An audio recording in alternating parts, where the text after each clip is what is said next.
From studying to serving, that was National Guard veteran Doc Shoup's life in the late 2000s. He was called to deploy to Iraq at the end of his last semester of his junior year at Kane University in the midst of prepping for finals. So it could be a pretty stressful time. So yeah, on top of that, thinking, oh man, I'm getting deployed and having to tell my loved ones and, a huge laundry list of stuff.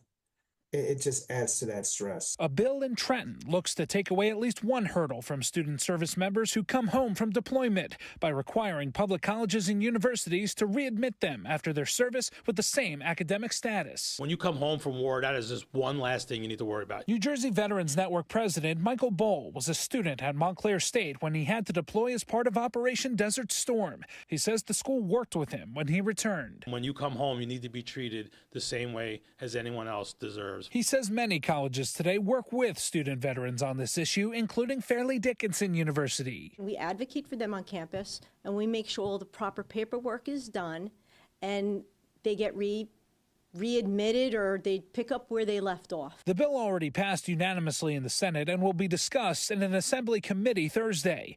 Assemblywoman Cleopatra Tucker is one of the bill's primary sponsors. Whatever we need to do to help our women and men in service, we need to make it possible so they can continue their education because they're serving to protect us. Shoup says Keene readmitted him with no issues, and he was able to finish his degree. Now he's heading to William Patterson to study for his master's. I mean, just deployment itself comes with so much baggage after you come home. So seeing laws being passed, in the midst of being passed in order to help in those situations, that means a lot. For Pix 11 News, I'm Jim Vassell.